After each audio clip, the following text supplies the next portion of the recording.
Alors que l'Angola cherche à renforcer son autonomie sanitaire, la ministre de la Santé souligne le rôle stratégique du secteur privé.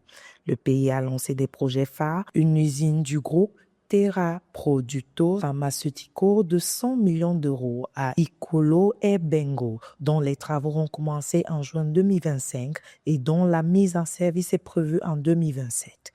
Produira des médicaments pour traiter le paludisme, la tuberculose et le VIH-Sida. Global Pharma, filiale du groupe Dubai Investment, investit 50 millions de dollars pour une usine de médicaments génériques depuis août 2025 et la société EMS SA a signé un accord avec le gouvernement en mars 2025 pour une unité de production de médicaments avec transfert de technologie. Nous devons regarder les entreprises comme des partenaires stratégiques du gouvernement.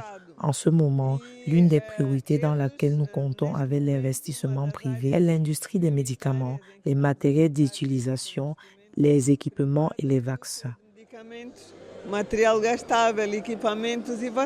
Les projets en cours en Angola au moment où le pays d'Afrique australe célèbre 50 ans d'indépendance visent à réduire les importations et à renforcer le système de santé dans une stratégie nationale pour limiter la dépendance aux entrants étrangers. En 2024, l'Angola a importé 248,44 millions de dollars de produits pharmaceutiques selon United Nations Comtrade.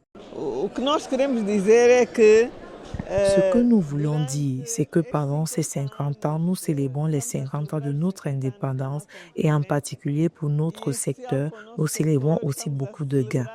Et nous avons la conviction que 2026 sera l'année du début de l'industrialisation du secteur de la santé avec l'industrie pharmaceutique et aussi quelques équipements et matériaux de biosécurité.